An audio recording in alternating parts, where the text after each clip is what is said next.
kozela bandeko te parce que ekekoma désordre mais bandeko baza na nzela bakoya ko rejoindre biso alors to bango partage ensemble.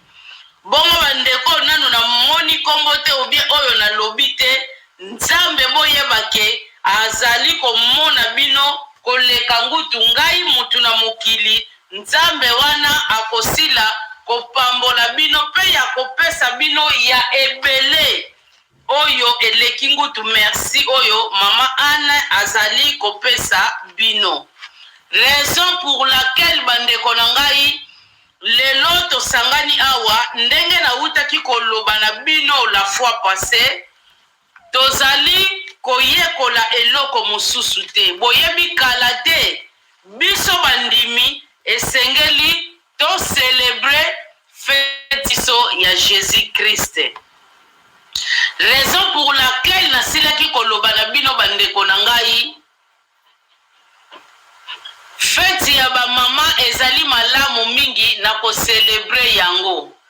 Fête ya ba mama ezali malamu mingi na ko célébrer yango mais esengeli na biso toyebake na biso bana na nzambe ezali distraction ya makasi oyo monguna asila kokotisela biso parce que ezali fête moko ezali biblique te. Ezaka ba fête ndenge to fêtaka ba fête nyonso oyo batela biso eza pe mabete po ba pona ba honorer biso ba mama. Pona soki biso ba mama tozate bandeko mokili ekozala te po biso ba mama mutu to botaka. Yangwane esengeli ba célébrer ba pesa biso pe ba valeur na biso biso moko pe ba mama to miluka to mipesa ezali malamu mingi. Kasi bandeko mama oyo na kati na bunzambe esengeli na ye ayebake periode oyo bandeko ezali penza periode ya biso bandimi. Tokoki kokuta na kaka te mbala moko kende kolia nzoto ya Yesu Masiya omela makila na ye oyo babengi bongo Pâques. Esala makate bandeko na ngai esengeli na mutu ba préparer bongo na ye na koyoka mateya na kozwa ba décision na kolongola oyo ezali mabe bongo wana nde ekosala malamu mingi pona mutu a participer na Sainte Seine.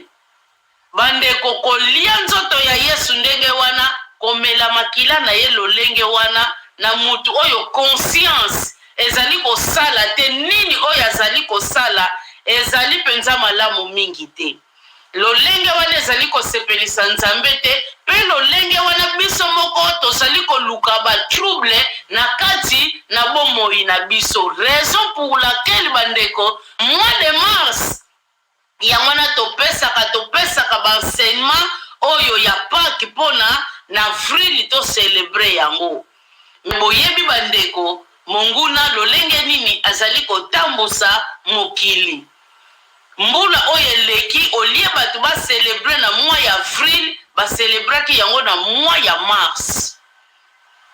Toyebi lolenge nini oyo mokili ezali kokendela.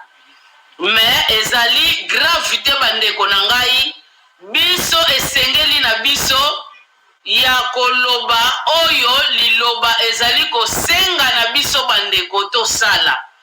Yango bandeko mois ya Pâques ezali bongo ba feti oyo ezali ya biso bandimi. Ezali feti ya batu oyo bayebi nzambe te me feti ya batu oyo bayebi nzambe. Feti ya bandimi bandeko mois ya Pâques ezali feti ya ba croyant.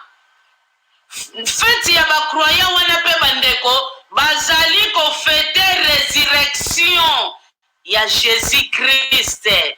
Yango wana eloko oyo babengi feti ya Pâques. Donc eloko esengeli biso ngai na bino tokanga ezali feti ya ba païen te mais ezali feti ya biso bandimi oyo biso tosilaka ko fete résurrection ya Jésus Christ.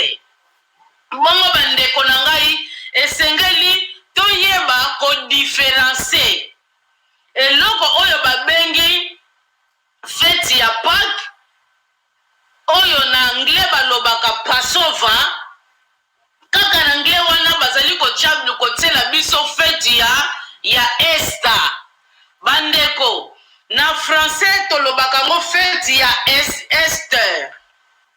En tout cas faut toyeba kodifferencie biloko wana bandeko.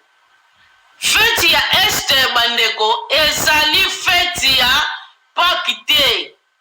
Ndenge tomonaka bato ya anglais balingi kosangisa biloko wana nyonso mibale ensemble. Tantôt bazali koloba Passover, tantôt bazali koloba Esther bandeko. Esther ezalaki bongo ba fete oyo ba hébreu à l'époque babandaki ko fêter. Et puis bango babandaki ko fêter nini? Bota la différence. Bango babandaki ko fêter Jésus Christ était, mais bango babandaki ko fêter banzambe na bango. Babandaki ko fêter banzambe na bango ya betwali na bango. Bomoni différence. Alors totika kosangisa eloko oyo babengi Passover na Esther. Eza différent makasi. Totika kosangisa bandeko eloko balobi fete ya Esther na fete ya Pâques. Donc ezali différent bandeko. Fete ya Jésus Christ oyo aza mokonzi mpe mobikisi na biso na fete ya banzambe na bango oyo ya bademo na bango bandeko ezali différent na oyo ya Jésus Christ. J'espère que tozali ko comprendre bandeko na ngai. En tout cas bon like ba video bon like nombre oyo tozali bandeko na batu oyo ba like bon revoir ba pareil bon revoir yango. Donc toza pas même la moitié bandeko. Tozali pas même la moitié ya batu ba like na nombre oyo tozali. Ezali mo mesone to mesana na biso ko partager na ba live esengeli na biso pe ko like et comme la biso pe mo mesano ezali très important que à tout moment ba rappelaka yango ezali ko sala malamu mingi te. Bande ko na ntuka na ko sepela mingi soki ko like e bandi ko mata na ko sepela makasi. Bona eza pas même la moitié ya nombre oyo tozali ezokute bino eloko te sainteté nini te seulement signe ya bolingo. Alors bandeko na ngai tozali toujours ko continuer bandeko na moment na biso oyo tozali kozwa mateya na biso ya Pâques po esila komema biso tango toko célébrer Sainte Seine na biso ezali bongo très important. Bongo bandeko na ngai tozokota malembe tozokende lentement mais sûrement. Ndenge na utaki koyebisa bino na ba moment ya Christmas donc ba moment ya ba Noël. Na yebisaki bino feti oyo ezali feti ya biso bandimité. Mais biso bandimi feti oyo esengeli na biso penza to celebraka yango oyo na moma yango pe tokomi. Mais lelo tokotala banseignement ezali ya lolinge ebele ya Pâques tokomeka kopesa yango na bana na Nzambe ndambu oyo tokokoka yango tokomeka kopesa bino me tokobandozwa ba parti ndambu oyo ezali essentiel et préparer mwana na Nzambe ti na moma oyo esengeli na ye alia nzoto ya mokonzi na ye oyo asila kobikisa ye. Mais biso lelo oyo tozali kotala kaka différence entre Pâques ya Ancien Testament na Pâques ya Nouveau oyo ngai na bino lelo oyo tokoma kosalela yango oyo ngai na bino tozali tokosala. Alors lisolo yango ezali mulai mingi mais bino moko bokozwa temps bokobanda kotanga yango na ndako me biso tozawana pona kokata kaka ndambu yango na papa mai akomkende na biso na Exode. Bien. Ok. Exode chapitre 12 bandeko ndenge kana loba na bino oyo azali koya koyoka mateya na ye okosalela ye malamu mingi azana biki azana kaye na ye bandeko ekosala ye malamu mingi. Exode chapitre 12 tokobanda na verset 3 po to rachete temps tokosuka na verset 6. Natangi au nom de Jésus-Christ, Exode chapitre 12 au verset 3 jusqu'à 6, jusqu'au verset 6.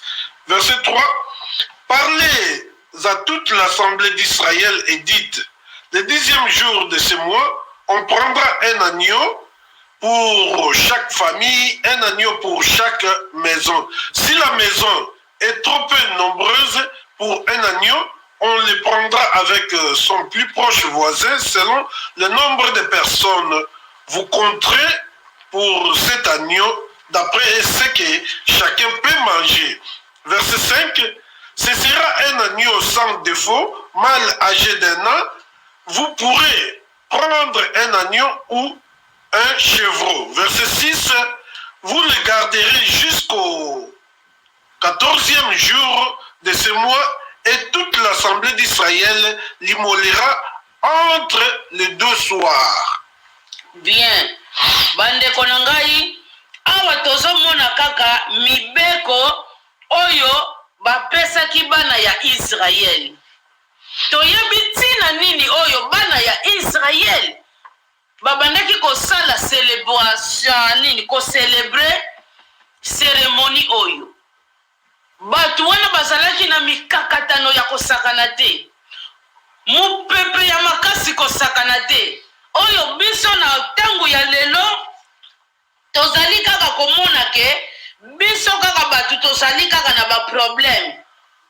Biso kaka mutu tozali kaka na ba problème. Non.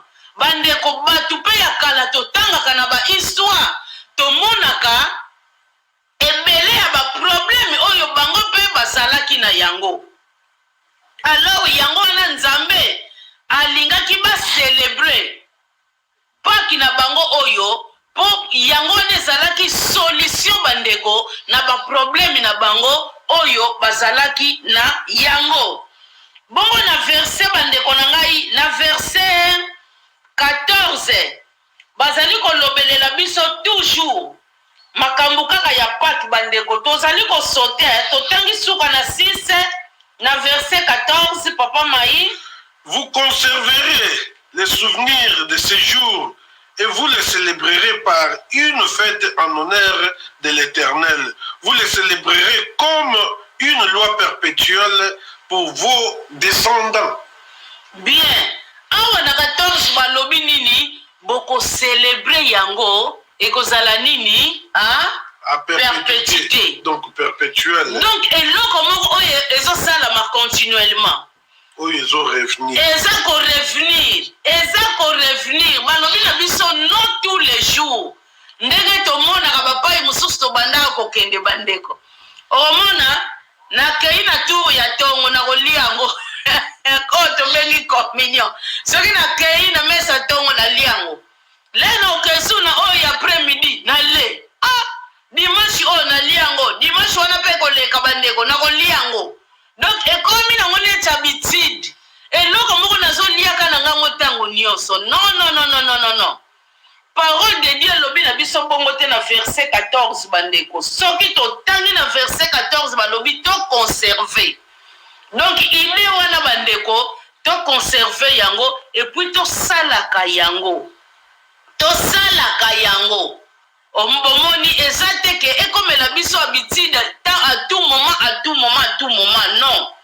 Eloko nini oya mutuya oyo to memeli bino na pokwa ya lelo oyo esengeli ngai na bino to comprendre bandeko Exode oyo biso awa ezali live tozana te ya kotanga ngo nyonso te to ali ko sote bino na bandako tango zana tana yo bandeko olingi penza okota na mozindo tanga ngo zwata ekosala yo malamu mingi.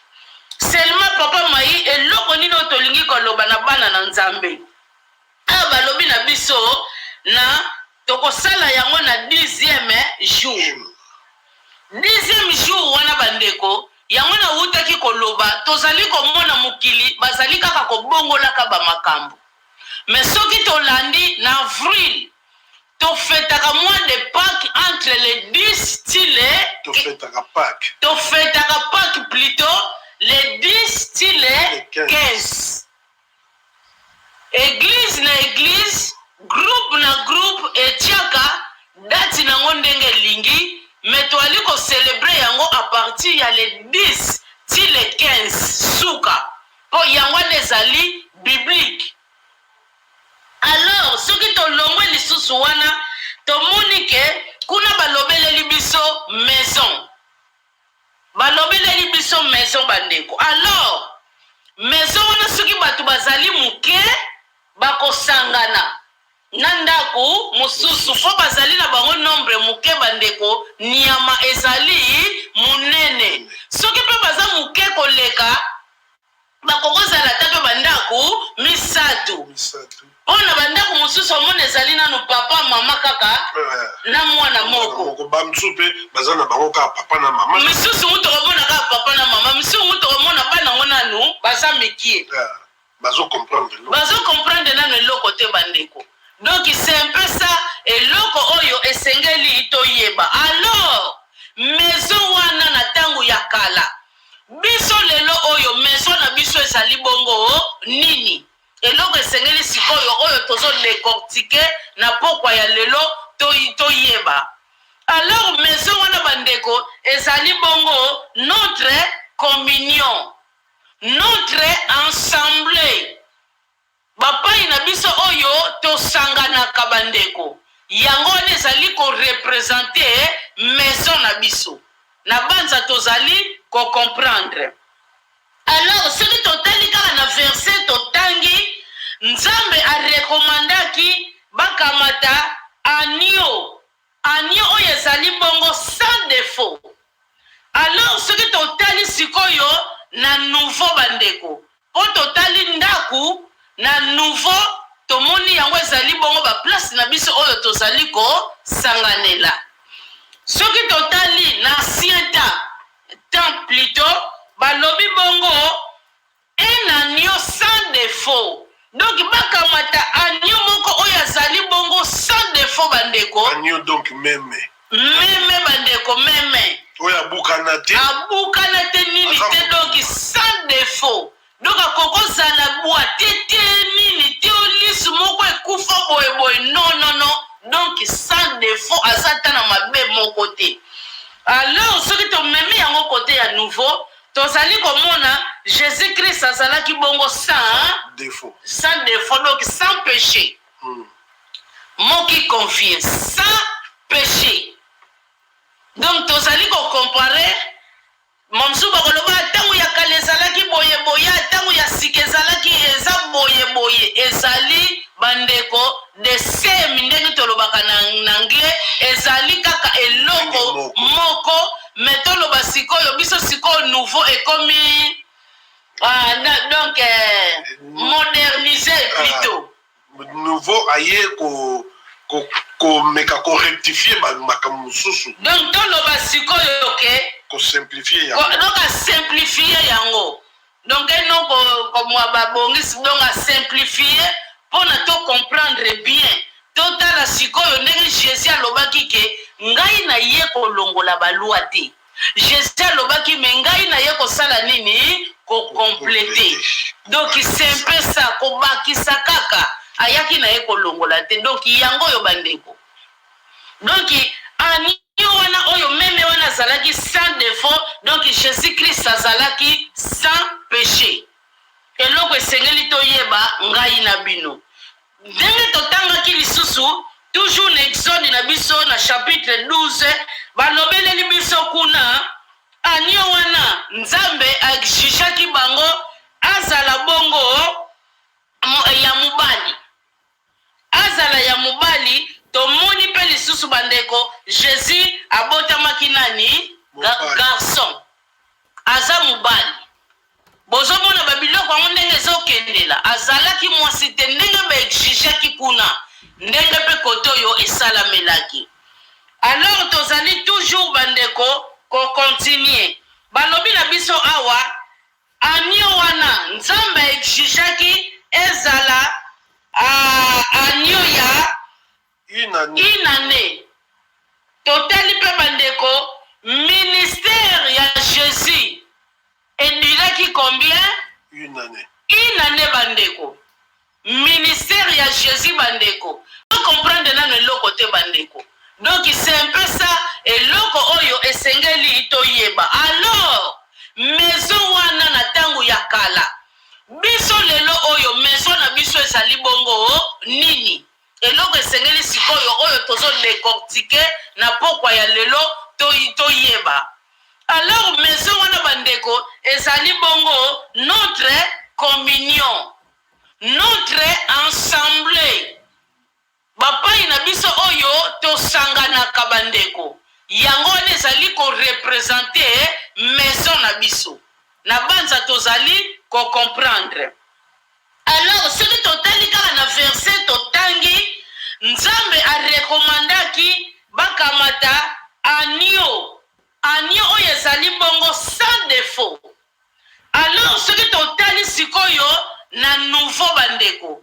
Po totali ndaku na nouveau tomoni yango ezali bongo ba place na biso oyo tozali ko sanganela. Ce que totali na ancien temps plutôt balobi bongo un agneau sans défaut. Donc bakamata agneau moko oyo ezali bongo sans défaut bandeko. Agneau donc même bandeko même. Oya bukanate. Abukanate nini te donc sans défaut. Donc akoko zala boite nini te olis moko ekufa boye non. Donc sans défaut azata na mabe moko te. Alors ce qui to memi yango côté ya nouveau tozali komona Jésus-Christ azalaki bongo sans défaut. Sans défaut donc sans péché. Moki confie sans péché. Donc tozali ko comparer momsuba koloba tangu ya kale zalaki boye tangu ya sike zalaki eza boye ezali bandeko de same ndenge tolobaka na ngle ezali kaka eloko moko metoloba sikoyo biso sikoyo nouveau ekomi donc modernisé plutôt. Nouveau aye ko meka ko rectifier makambo mususu. Donc toloba sikoyo ke ko simplifier yango. Donc a simplifier yango. Donc non comme babongisi donc a simplifier pour na to comprendre bien. Totala sikoyo ndenge Jésus alobaki ke ngai na ye ko longola balua te. Jésus alobaki me ngai na ye ko sala nini ko compléter.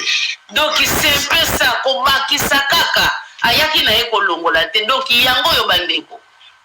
Donc ani wana oyo meme wana zalaki sans défaut. Donc Jésus-Christ azalaki sans péché. Eloko esengeli toyeba ngai na bino. Ndenge totangaki lisusu toujours na Exode na biso na chapitre 12 balobeleli biso kuna agneau wana Nzambe akishishaki bango azala bongo ya mubali.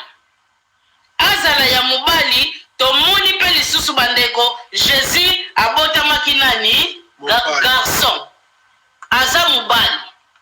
Bozomona babiloko yango ndenge ezokendela azalaki mwasi te ndenge baexigeki kuna ndenge pe koto oyo esalamelaki. Alors tozali toujours bandeko ko continue balobi na biso awa agneau wana Nzambe exigaki ezala agneau ya une année. Totali pe bandeko ministère ya Jésus eduraki combien? Une année. Une année bandeko. Ministère ya Jésus bandeko. Ba miracle ya totola ki musalo ya totola ya makasi na kati ya Bible bandeko. Asalaki yango kaka pendant une année. Eloko esengeli ngai na bino toyeba. Azalaki ne kaka mwana na kati ya papa na ye na mama na ye, mais toujours azalaki mwana moko ya bilembo, mwana moko bato bazokamwa kaka aza différent, mais musalo tomona kasala na kati ya Bible bandeko ministère na ye ezalaki ediraki inane bandeko yango wana bandeko kuna pe balobaki meme wana asila kozala kaka na mbula moko. C'est ça la différence oyo tozali ko memela bino na ndenge touta koloba célébration ya Pâques na biso esengeli na biso ezalaka à partir ya le 17 tina le 15 yango wana ezali bongo biblique.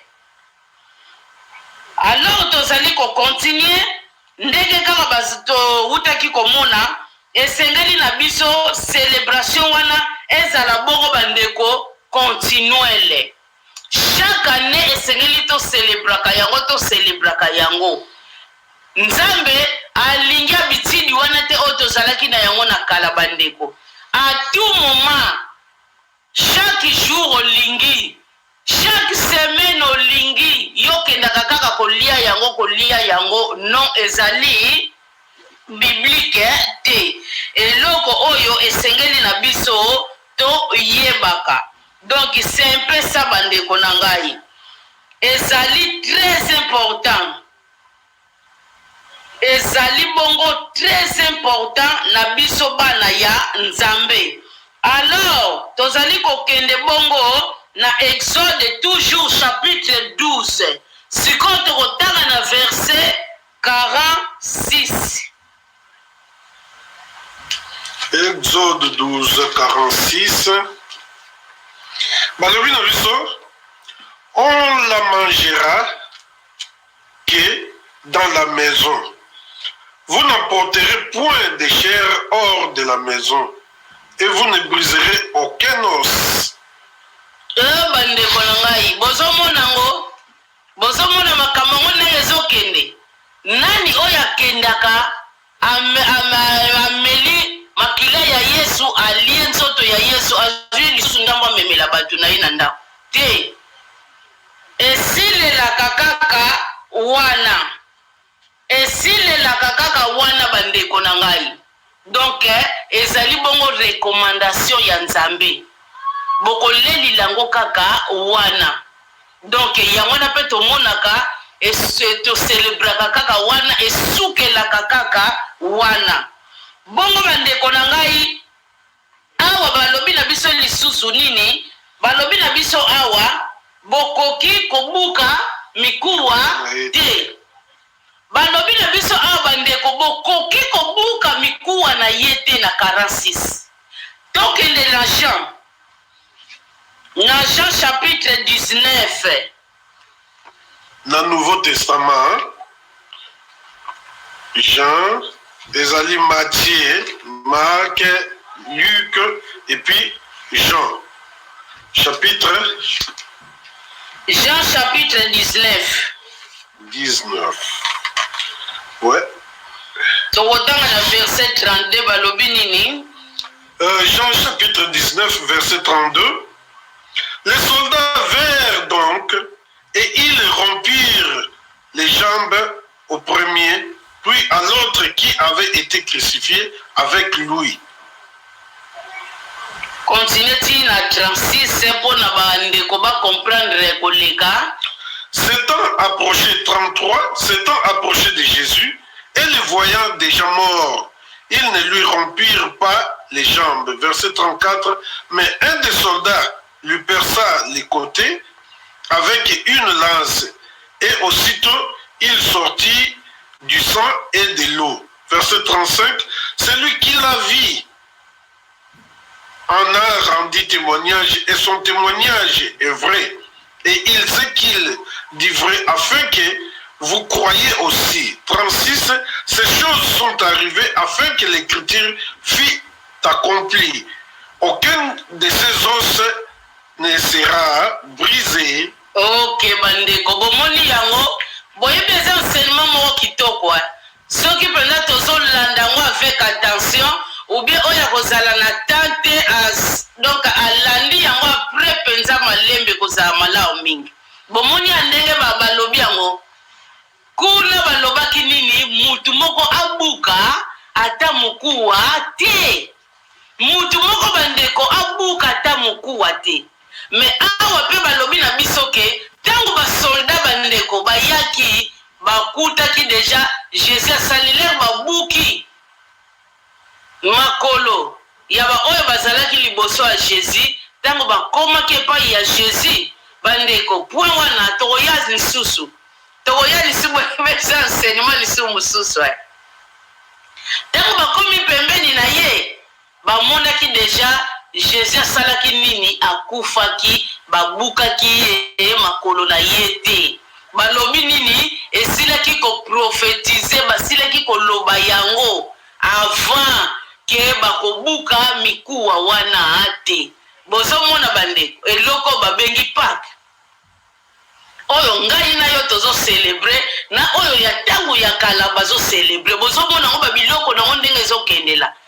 Donc eza toujours lolenge moko, eza toujours lolenge moko, eza toujours lolenge moko oyo esengeli to yeba. Donc esilaki kokokisama bandeko nyonso wana pona becriture esila kokokisama. Kuna nzamba rekomandaki babuka mikuwa na yete. Awa pe tomoni Jésus makolo na ye babukaki yango te. Jésus amikufelaki deja, alors batikaki makolo na ye. Donc eloko oyo esengeli bandeko ngai na bino toyeba na pokwa ya lelo ezali bongo yango wana. Atuka bandeko na ngai ndenge kaka tozali koloba toyeba ke Yesu wana Jésus Christ de Nazareth oyo azalaki na lisumu moko te bandeko, me andimi amema masumu po balobi salaire ya péché bandeko ezali bongo liwa. Salaire ya péché ezali liwa.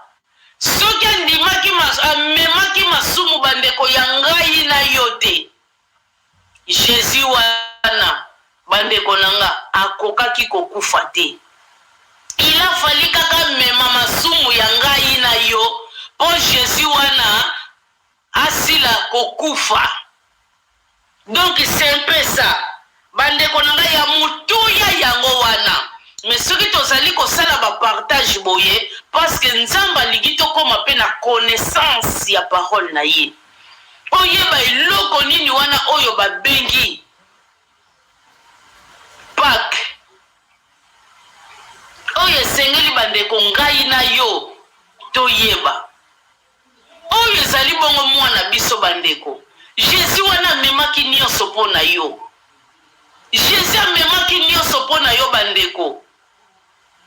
Bana ya Israël l'herbe fetaki yango soki totangi n'exode wana biye tokomona ndenge nzambe asilaki ko recommander bango bozwa bamakila wana botia yango na baleton.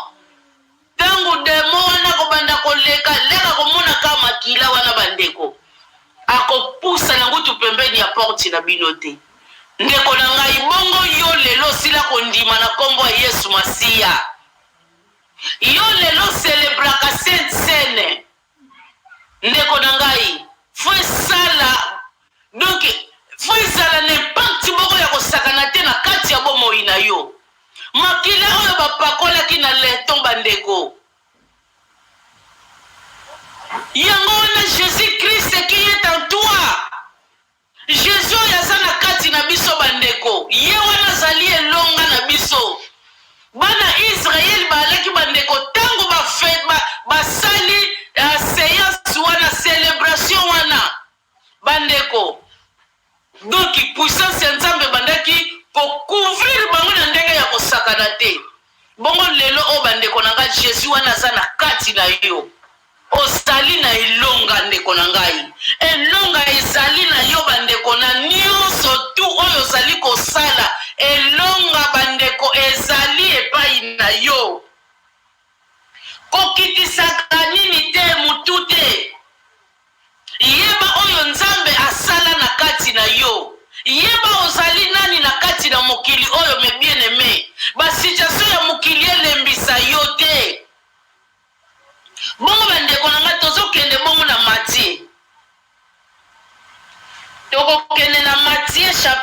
verset.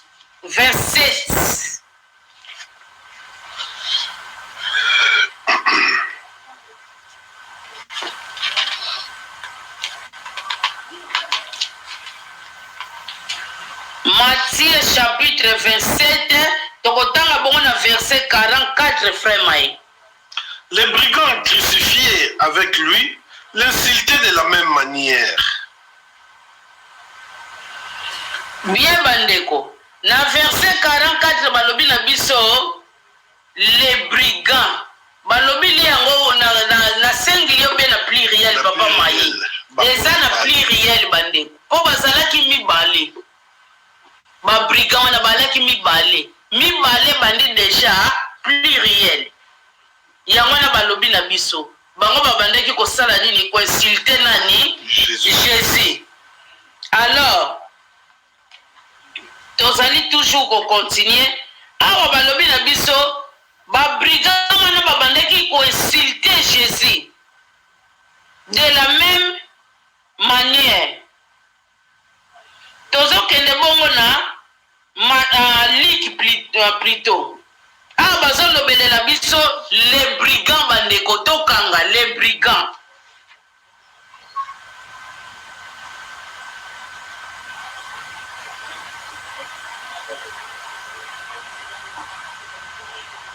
Luc 23. Verset. Tukobana na verset 39 tina 43. Luc chapitre 23 verset 39 jusqu'à 40 au verset 43. Balobi boye. L'un de malfaiteurs crucifié l'injuriait, disant: n'es-tu pas le Christ? Sauve-toi toi-même et sauve-nous. 40. Mais l'autre les reprenait et disait: ne crains-tu pas Dieu, toi qui subis la même condamnation? Verset 41. Pour nous, c'est justice, car nous recevons ce qu'on méritait, nos crimes. Mais celui-ci n'a rien fait de mal. 42. Et il dit à Jésus: souviens-toi de moi quand tu viendras dans ton règne. Verset 43. Jésus lui dit: je te l'ai dit aujourd'hui, je te l'ai dit en vérité aujourd'hui, tu seras avec moi dans le paradis. Bien bandeko na ngai. En tout cas verset oyo boye bezo bimisanda enseignement na kati wana. Eza matata makambo bandeko na ngai. Ah, to pengle ona muke papa Mai. To pengle muke za malamu mingi pona bana na Nzambe. Ah, ozo mona na 40 plutôt na 43. Ah, lobi Jésus lui dit. Jésus a répondre ye. Alobi na ye, je te le dis en vérité. Virgule. Je te le dis en vérité. Na lobi na yo bosolo. Loto ya solo. Virgule bandeko. Après lobi nini? Aujourd'hui. Lelo. Après alobi nini? Tu seras avec moi dans le paradis. Sera. Est-ce aujourd'hui? Non. Oh mon Dieu. Bandeko. Boto yeba liloba. Liloba ya wane zo kango la biso. Alobi na lobi na yo ya solo penza. Lelo. Okozala. Et non. Ozali lelo. Mais okozala. Bandeko na ngai. Awa. Wane leka entre parenthèses. Pona to ilingaka to comprendre. Pondenge to lobaka kaka ke. Moyibi wana pe. Akeneki na Jésus na paradis. Mais plutôt, parole de Dieu quand ils sont le biso ke mutu moko na mata nikolo te. Soki kaka mwana ya Nzambe oya kitaki na se, ye wana kaka mutaza na droite ya papa. Donc Jésus asiraki moyibi wana ke na retour na ye akosala na ye wapi na paradis. Donc le kon a bongwali na ye na dernière minute. En reconnaître ma bien na ye na dernière minute. Bolim ba masumu ne sili ko sala nini elimbisami bandeko. Donc akokota na ye na kembo wana. Na retour ya Christ bandeko muyibi wana tokozala na biso na ye. Po a reconnaître ke oyo azali mwana ya Nzambe. Yango lobaki na muninga ne wana yo zali kobanga Nzambe te. Me loko nini oyo ya mutuya oyo ngai na lingina memela bino na pokwa ya lelo. Bandeko na ngai kuna awa bazolobelela biso nini deux malfaiteurs. On bazalaki crucifié avec Jésus. Liki ezali kolobelela biso deux malfaiteurs bandeko. On bazalaki comment crucifié avec Jésus. Alors, balobi na biso Jésus azalaki na deux malfaiteurs na deux brigands. Bandeko na ngai chaque fois ndenge na yebisaka bino bamo oyo nyonso tu mukonzi nango eza nango Nzambe. Balango nyonso bandeko mukolo nango aza na ye Nzambe. Awa balobi ke tangu basolda bayaki bakomi na oya liboso basalaki ye nini? Bakati ye makolo na ye. Bakomi na oya landaki. Est-ce que parole de Dieu lobi na biso ke basotaki Jésus? Bakemona Jésus bakena mususu wana bakati ye lisusu simalaka bayepa Jésus akufi. Verset lobi teke basotaki Jésus. Soki basotaki ye bandeko balingai koloba basotaki ye. Parole de Dieu lobaka oyo esengeli ye loba. Pona tozomona parole de Dieu awa ezolobela biso bazalaki deux malfaiteurs, bazalaki bongo deux brigands. Alors bakomi combien? 4. Bakomi 4 bandeko na ngai. Et troublé binote bolanda histoire oyo bien bakomi 4. Mais ndenge nini biso tolobaka ke bazalaki kaka 3, moko na gauche malfaiteur, moko na droite brigand, Jésus na katikati. Oh, dans l'entretien bandeko boyebi na yebisaka bino à tout moment ke ba verset oyo ezali difficile. Toza wana pona kotanga na nini na contexte kita na se soki po moni clair te bandeko kende na usage antérieur. Donc kende na ba verset mosusu kuna balobi mibale deux brigands deux malfaiteurs Jésus na katikati. Donc bazalaki combien? 5. Alors verset le lobi ezalaki ba soldat l'air baye na moko bakati makolo.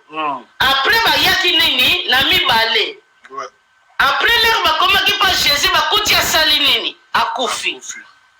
Alors verset ezoloba deux brigands deux malfaiteurs bazana raison. Oh balobi leli biso te ke basotaki. Bandeko église moko ezalaki côté ya Saint Thomas. Boyebi place oyo ekabola matete na Kiseso. Cimetière moko bandaye kozala wana. En tout cas ça fait longtemps.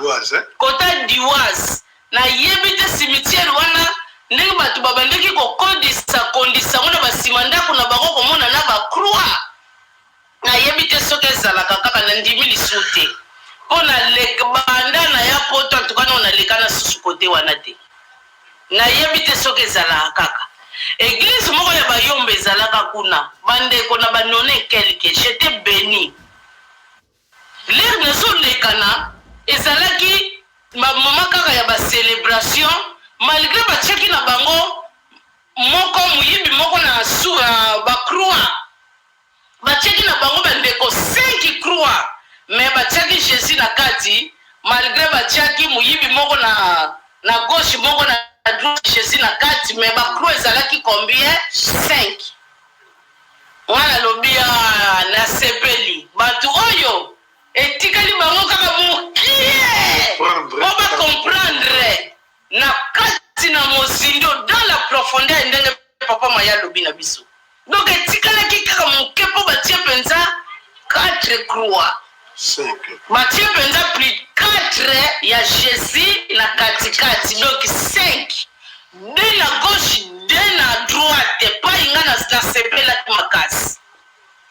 eloko oyo esengeli to komprenaka nga na bino eza sikoyo na bato misusu mpe bandeko balobaka ke ya malfaiteur brigand basala bango kaka eloko moko ti non ndeko malfaiteur aza eloko mosusu mutu mosusu brigand azali mutu mosusu malgré bango nyonso tu baza kaka bato na mabe malgré bango nyonso tu baza bato na masumu tokopesa exemple nini bomoni neti mutu mosusu akokozala ne kaka moyibi maza na ye criminel te me mosusu aza moyibi me akoma na niveau ya criminalité ya koboma donc c'est un peu ça entre brigand na malfaiteur ezala misusu basalaka donc mabe ya sese ezala bamisusu basalaka ya niveau ya likolo donc pour dire que brigand azali mutu oyo azali koyiba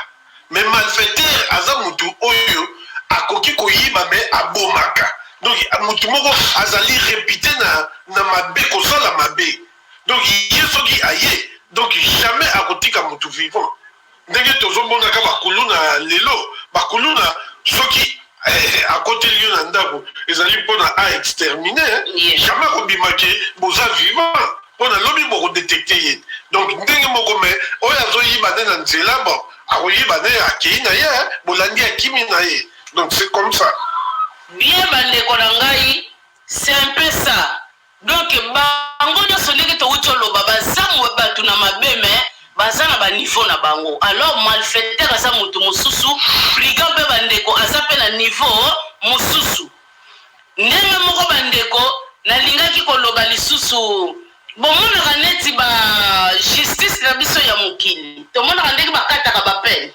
selon mabe ya motu donc brigand na malfaiteur bakokozala na pene ndenge moko te na ndenge ya justice na biso ya mokili oya nzambe mabe nyonso eza mabe lisumu nyonso eza lisumu me na ndenge ya mokili bakozala na bapene ndenge moko te na banza bocomprendre nini oyo tolingi koloba alors bandeko tozali sikoyo kokende papa mayo kokendela biso na Marc chapitre 6 bomoni lisolo na biso bandeko tozokataka yango mpona tokamataka meme oyo ezali kaka essentiel. Marc chapitre 15 tokotanga na verset 38 15 pardon bandeko na nga munoko mutu ebetaki libaku verset 38 hein? Yeah. Marc 15 verset 38. Le voile du temple se déchira en deux, depuis le haut jusqu'en bas. Bandeko na ngai na Marc chapitre 15 na verset 38 awa bazoloba na biso voile ya temple. Tango Jésus bandeko akufi abundani na pasi akufi bazolakisa biso awa voile ya temple esilaki kosala nini ko déchirer ko pasuka banda likolo ti wapi na se. Alors bandeko voile ya temple wana ndenge esalaki bongo elingi koloba nini na biso lelo oyo voile wana ezalaki bongo Jésus apesaki biso accès bandeko ngai na yo tokota na nouvelle alliance.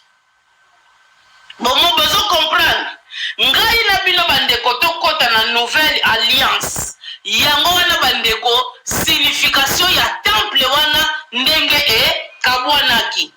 Alors tozokende na Ephésiens chapitre 2. Ephésiens chapitre 2.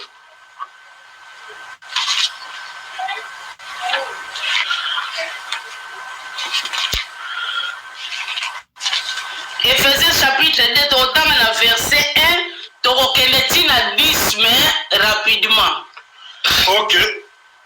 Natangi, Ephésiens chapitre 2, verset 1. Vous étiez morts par vos offenses et par vos péchés. Verset 2. Dans lequel vous marchiez autrefois, selon les trains de ce monde, selon le prince de la puissance de l'heure, de l'esprit qui agit maintenant dans les fils de la rébellion. Verset 3. Nous tous aussi, nous étions de leur nombre, et nous vivions autrefois selon les convoitises de notre chair, accomplissant les volontés de la chair et de nos pensées. Et nous étions par nature des enfants de colère comme les autres. Verset 4. Mais Dieu qui est riche en miséricorde à cause du grand amour dont il nous a aimés. Verset 5. Nous qui étions morts par nos offenses, nous a rendus à la vie avec Christ. C'est par la grâce que vous êtes sauvés. 6.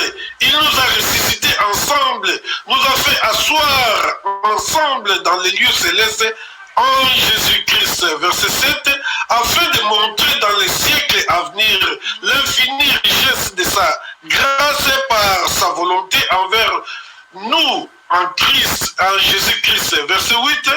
Car c'est par la grâce que vous êtes sauvés par le moyen de la foi, et cela ne vient pas de vous, c'est le don de Dieu. Verset 9, ce n'est point par les œuvres, afin que personne ne se glorifie. 10, car nous sommes son ouvrage ayant été créés en Jésus-Christ pour de bonnes œuvres que Dieu nous a préparées d'avance, afin que nous les pratiquions.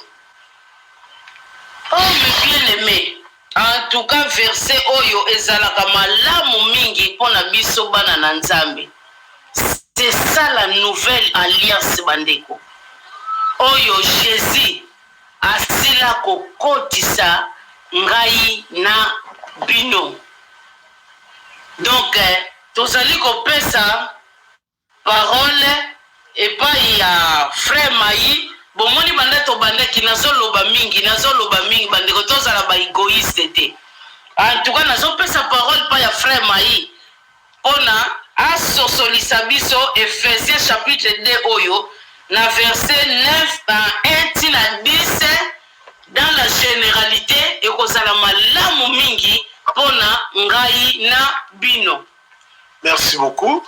Nzambe apambola yo pe apambola bandeko oyo bazali na biso elongo. Awa balobi ki tokufaki pona masumu na biso, pona mabe na biso pe masumu na biso, po te totambolaki na trait ya molili, totambolaki selon mokili, totambolaki selon bapense na biso, selon vanité na biso, selon presi ya mokili oyo oyo azokonza mokili oyo lelo ezali bongo monguna. Totambolaki selon milimo ya mokili oyo, tozalaki banfant rebelle, mais balobi ke biso pe tozalaki na nombre na bango, mais tosila kolongwa. Puisque Jésus-Christ ayaki ke mutu oyo azali na lisumu alongwa aya na mabe, et non mutu oyo azalaki na plutôt alongwa aya na malamu, et non mutu oyo azalaki na malamu azonga na masumu te. Jésus-Christ ayaki pona kolongola biso na masumu. Jésus-Christ soki ke ezalaki kaka pona batu malamu alingaki koya te, mais ayaki pona batu mabe. Ayaki pona batu mabe. Donc tozalaki batu moko tobandaki kosala makambo ndenge na biso, kosala oyo yeli yo osali, mais lelo oyo tozali susu ndenge wana te, tosila ko changer balobi. Mais Dieu qui est riche en miséricorde à cause de son grand amour, il nous a aimés, et nous qui étions morts par nos offenses nous a rendus à la vie. Donc Nzambe apesi biso bomoi na Jésus-Christ. Biso oyo tozalaki bakufi, babungi nzela, perdu, sans Dieu, sans espérance. Nzambe wana apesi biso bomoi, apesi biso sens de vie, apesi biso lobiko. Na verset 6, a ressuscité biso ensemble elongo na Yesu Kristo, pe akamati lisusu atie biso na likolo. Nous a fait asseoir dans les lieux célestes. Na Jésus-Christ. Avant d'ici biso na likolo. Lelo bien que tozana mokili oyo, toyeba ke tozali ko na mokili oyo, mais spirituellement tozali likolo. Toza bato ya mokili oyo te. Toza bato ya mokili oyo te yango wana esengeli na biso tokima mabe toboya mabe toboya kotambola selon mokili ndenge ezosenga ke bato batambola mpona biso toza différent. Dieu akomisa biso différent akomisa biso basantu donc tolongwa kote wana alors tochange page tokoki kotambola selon la vanité de ce monde afin de montrer dans les siècles à venir l'infinie richesse de sa grâce par sa bonté envers nous en Jésus-Christ. Nyonso tu wana mpona kolakisa bolamu na ye kati na biso na Jésus-Christ. Yango wana atiaki biso à l'écart, atie biso na likolo, abikisi biso atie biso na likolo. Et puis balobi ke tobikisami na grâce ezali bongo eloko moko immérité na ngolu tosali na biso eloko te tosalaki nzambe nini topesaki nzambe nini mbongo biloko akolia to nini te topesaki eloko te mais na bolingo na ye amoni ke oyo baza bana na ngai il faut ke babika bakoki kokende kaka boye te ayokeli biso mawa ndenge tozalaki elwanie mosika na ye alobi non oyo baza ya ngai nakela bango na image na ngai tika bazonga lisusu na maboko na ngai malgré bapesha tika nazonga lisusu botala grâce o nzambe apesa ngai na yo bandeko kozala mbwa te boyebi ntina napesi nalobi mbwa bandeko soka sanzi awa abeti ture lela koyeba ta leki lisu boye kaka biloko wana sanzaki abosani ke ye mutu asanzaki yango amoni kakutani na ye na chance nakutani na biloko bongo te akolia yango me yo mutu okoyeba ke oyo eza bisanza na ngai bandeko tozala banyama te tozala batu oyo nzambe akeli na elili na ye topesa nzambe wana lokumu bandeko ndenge bauti otangela biso awa bandeko donc tobikisami na effort personnel ya mutu te nzambe tonabikisa bapake namema basaki to 10 papa moya alobi te nga na komema 10 te nakolakisa na mobali fa namema 20 obia 15 te bandeko kaka na mawa na nzambe bandeko nzambe wana alingi biso mingi epi balobi na biso abikisi biso na mawa na ye epi asali nini atie kati na biso ko ndima wana ezali bongo don euti epai na ye tozwi yango par la grâce epi balobi lelo oyo eza bongo na misala te ke mutu aloba nabikisamaki mpona nasalaki boye mpona nazongisaki boye ndeko na ngai yo nini oyo okoki kosala pai ya nzambe oyo ekobikisa yo soki kondima te tozomona yango epi balobi car nous sommes son ouvrage toza bikelamu ya nzambe toza lokola ndenge basalaka banani baart nzambe asala biso lokola art toza koservir lokola bachef d'œuvre na ye donc toza koservir à la louange de la gloire de Dieu tokokaka kokumisaka nzambe ntango nyonso tu yango wana na liloba ne alobi na biso mpe prier sans cesse donc ntango nyonso tu omoni ke okumisa nzambe kumisa na yo partout ozali ozomona epuis balobi ke tozali créé en Jésus-Christ pour de bonnes œuvres oyo nzambe apreparaki d'avance et non mpona bamakambo ya mabe mpona biloko ya malamu afin ke tokoka kopratike yango tokoka kotia yango na misala bandeko na ngai nous avons tout le privilège devant nous alors mettons-nous à l'œuvre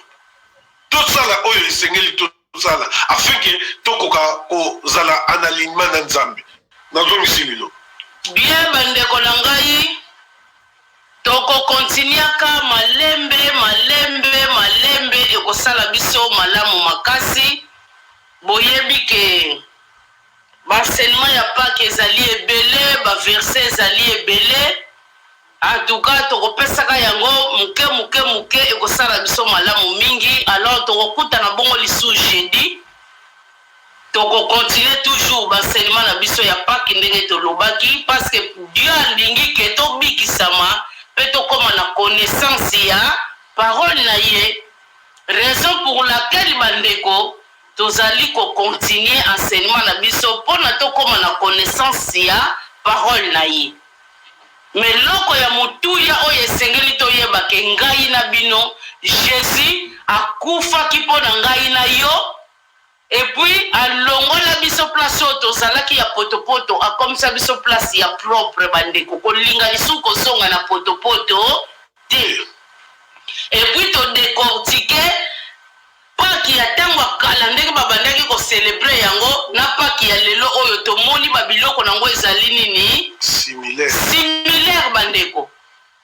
Alors biso bana na Nzambe sengeli to telema seulement bandeko tozali ko remercier bandeko na biso nyonso oyo bazali na kati ya ligne. Mama na biso ki close, merci beaucoup.